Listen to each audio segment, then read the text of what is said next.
This channel does not promote any violent, harmful, or illegal activities. All content provided by this channel is meant for an educational purpose only. শুরুতে যে খবরে চোখ রাখবো, হাওড়ার বাঁকড়ায় একটি কাপড়ের মার্কেটে ভয়াবহ আগুন লেগে গিয়েছে বলে আমরা খবর পাচ্ছি। মার্কেটে 5 তলায় একটি কাপড়ের গোডাউন রয়েছে, সেখানে আগুন লাগে, দাউ দাউ করে আগুন জ্বলছে। দমকলের 5টি ইঞ্জিন এই মুহূর্তে আগুন নেভানোর চেষ্টায় রয়েছে দমকল কর্মীরা। আমার সহকর্মী সুব্রত রয়েছেন। সুব্রত, এই মুহূর্তের পরিস্থিতি কি? দেখো শুভজিৎ, আজ রাত 8:15 নাগাদ অর্থাৎ 8:15 নাগাদ বাঁকড়ার এই সাগর টেক্সটাইল মার্কেট, যেখানে 5তলা বিল্ডিং এর ওপরের 5 তলায় গোডাউনে আগুন লাগে এবং ধোঁয়া বেরোতে দেখে আতঙ্কে ছড়িয়ে পড়ে এলাকা মানুষের মধ্যে। এবং দমকল কর্মীদের খবর দেওয়া হলে দমকলের একে একে 5টা ইঞ্জিন ঘটনাস্থলে আসে এবং দ্রুত আগুন নেভানোর চেষ্টা করে। তবে ইলেকট্রিক শর্ট সার্কিট থেকে আগুন লেগেছে বলে এমনটাই জানা যাচ্ছে। অগ্নি নির্বাপন ব্যবস্থা ছিল কিনা তাও খতিয়ে দেখা হচ্ছে। তবে এই ঘটনায় কোনো হতাহতের খবর নেই এবং কেউ আটকে পড়ারও খবর নেই। এই মুহূর্তে আগুন নেভানোর পরিস্থিতি একেবারে নিয়ন্ত্রণে রয়েছে। বেশ, ধন্যবাদ। আগুন নিয়ন্ত্রণে আমার সহকর্মী সুব্রত আমাদের জানালেন।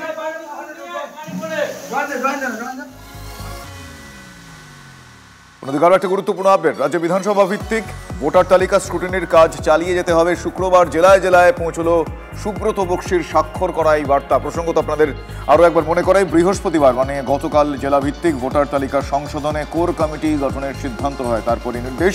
একটু ডিটেল জানবো আমার সহকর্মী সৌরভ গুহর কাছ থেকে। সৌরভ, দেখো, এই আজকে যে সুব্রত বক্সির স্বাক্ষর করা যে নির্দেশিকাটি জেলায় জেলায় গিয়েছে, সেইটা গতকালকে যে রাতে স্থগিতাদেশ করা হয়েছিল, দিনভর বৈঠক চলার পর যে সিদ্ধান্ত হয়েছিল যে প্রতিটি জেলায় ভোটার তালিকা সংশোধনে একটি জেলাভিত্তিক কোর কমিটি তৈরি হবে, সেই প্রক্রিয়ায় স্থগিতাদেশ জারি করেছিলেন মমতা বন্দ্যোপাধ্যায়। সেই খবর আমরা করেছিলাম।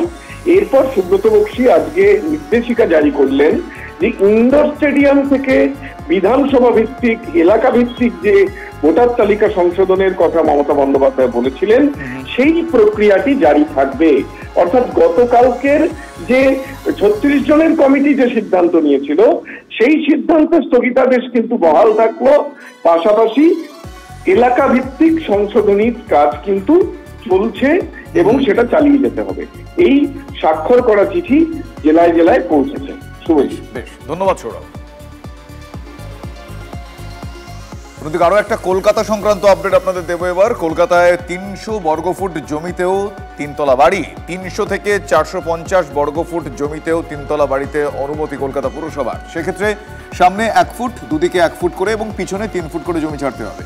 11 ছটাক থেকে 1 কাঠা জমিতেও 3তলা বাড়ির অনুমতি দেবে কলকাতা পুরসভা। নির্মীয়মান বাড়ির ক্ষেত্রে ওপরে বোর্ডে লিখতে হবে ওই বিল্ডিং সংক্রান্ত তথ্য। বোর্ডে স্ট্রাকচারাল ইঞ্জিনিয়ারের নাম লিখতে হবে, জমির মাপ কত, কতলা বিল্ডিং, প্ল্যান স্যাংশন নাম্বার লিখতে হবে। 20,000 বর্গমিটারের ওপর নির্মাণের ক্ষেত্রে বিশেষ নিয়ম। সেখানকার ডিসপ্লে বোর্ডে দূষণ ক্লিয়ারেন্স, পলিউশন ক্লিয়ারেন্স সার্টিফিকেট উল্লেখ করতে হবে বলে জানিয়েছে পুরসভা। 7 ছটাক থেকে নিয়ে 7 ছটাক মানে 300 স্কোয়ার ফিট থেকে নিয়ে 450 স্কোয়ার ফিট 10 ছটাক, সেখানে আমরা সামনের দিকে 1 ফুট, সাইডের 2 সাইডে 1 ফুট 1 ফুট, পেছনের দিকে 3 ফুট, এতে স্যাংশন দেবো 10 মিটার, অর্থাৎ 3তলা বাড়ি করতে পারে। ঠিক আছে, 11 ছটাক, 10 ছটাক বললাম, 11 ছটাক থেকে 1 কাঠা, সেখানে আমরা 3তলা বাড়ির আবার পারমিশন দেবো। সামনে শুধু 1.5 ফুট, 2 সাইডে 2 ফুট 2 ফুট, আর পেছন দিকে 4 ফুট জায়গা ছাড়তে হবে। 3তলা বাড়ি 10 মিটার।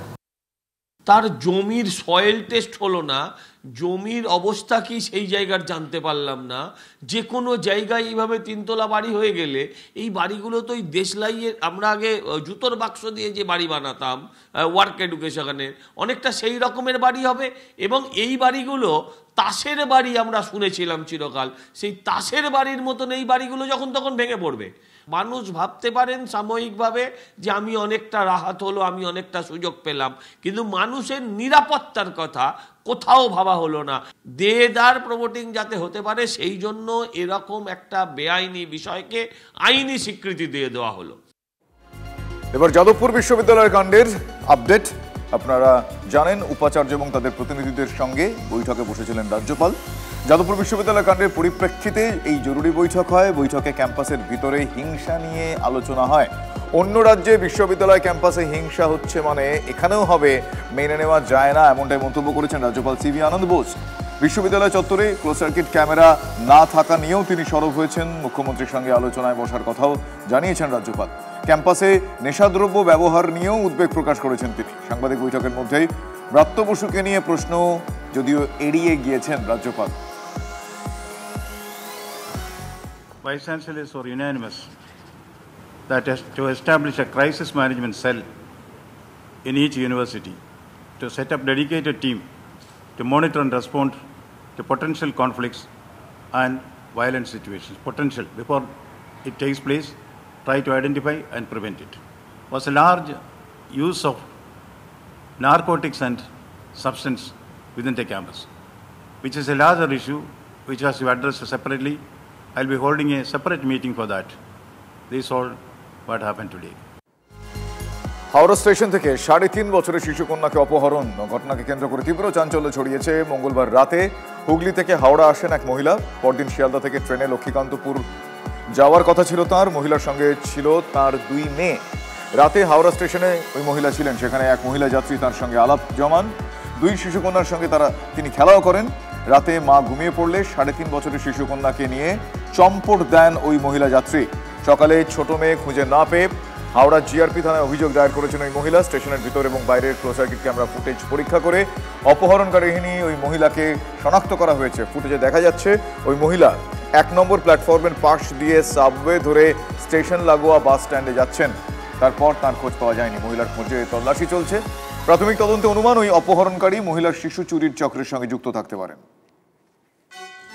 অন্যদিকে কলকাতায় আবারও এটিএম জালিয়াতির শিকার এক বৃদ্ধ। টাকা তুলতে গিয়ে এটিএম কার্ড আটকে যায়। হেল্পলাইন নম্বরে ফোন করতে বলা হয়, যার নির্দেশ দেওয়া হচ্ছে সেই মতো কাজ করতে। সাহায্য করার জন্য একজনকে পাঠানো হবে বলেও জানায়। পরে তাকে জানানো হয় যে তার কার্ড তারাতলায় মিলবে, কিন্তু এই ব্যক্তি কার্ড পান ঠাকুরপুকুরেই। ফেব্রুয়ারি 23 তারিখ একই ঘটনা ঘটেছে জোকার বাসিন্দা দিলীপ কুমারের সঙ্গে। ঠাকুরপুকুরের এটিএমে কার্ড তুলতে যান তিনি। তার অভিযোগ, এক ব্যক্তি নিজে থেকে এসে তাকে টাকা তুলতে বলেন। কার্ড আটকে যাওয়ায় হেল্পলাইন নম্বরে ফোন করেন। তাকেও বলা হয় কার্ড পাবেন তারাতলায়। পরে ফের ফোন করে বলা হয় ঠাকুরপুকুরেই কার্ড মিলবে। সার্ভে পার্কের পর ঠাকুরপুকুরে আবার একই ধরনের অভিযোগ উঠল। এছাড়াও রাজ্যের বেশ কিছু থানা সহ কলকাতার বেশ কিছু থানা এলাকায় এটিএম জালিয়াতির সংখ্যা সংক্রান্ত অভিযোগ কিন্তু দিনকে দিন বাড়ছে। এটিএমটা লক হলে তারপরে আমি লোকটাকে বললাম, বাইরে একটা লোক এসছিল, তারপরে ওরও টাকা তুলতে, তারপর ওরা ঢুকে গেছে। ও বললো কি টাকাটা, আমি বললাম এটিএমটা লক হয়ে গেছে, টাকাটা আপনি কি করে তুলবে? তারপরে ও বললো কি ঠিক আছে, ওই দেখুন এখানে একটা নম্বর আছে, ওকে কল করুন, লোকটা এসে তারপরে আপনার এটিএমটা বার করে দেবে। ওরা আমাকে যে জিজ্ঞেস করে করে আমাকে বলল কি এটা এরকম করুন, আর ওরা এরকম করবে। তাহলে ও বললো কি আমরা যাই। আমি বাড়ি এসে তারপরে আমি জানলাম কি ও লোকটাই তো আমাকে ওর নম্বরটা দেখিয়েছে। আমার নম্বর মাথা ছিল না, ওটাই দেখিয়েছে কি এখানে নম্বর আছে, এরকম করো। সরকারি হাসপাতালে চিকিৎসা করাতে গিয়ে হয়রানির শিকার খোদ শাসক দলের সদস্য। শারীরিক অসুস্থতা নিয়ে চুঁচুড়ার একটি বেসরকারি হাসপাতালে ভর্তি ছিলেন তৃণমূল সদস্য অপর্ণা পাত্র। দলের বিধায়ক অসিত মজুমদারের পরামর্শে কলকাতার এমআর বাঙ্গুরে হাসপাতালে তাকে নিয়ে যায় তার পরিবার। অসিত মজুমদার অপর্ণাকে মন্ত্রী অরূপ বিশ্বাসের ওএসডি নাম্বার দেন। বারবার ফোন করেও সাহায্য মেলেনি। অভিযোগ, অপর্ণার পরিবারের দীর্ঘক্ষণ লাইনে দাঁড়িয়ে আউটডোরে ডাক্তার দেখিয়ে ফিরে যান চুঁচুড়াতে। শারীরিক অবস্থার অবনতি হওয়ায় ভর্তি করা হয় চুঁচুড়া ইমামবাড়া হাসপাতালে।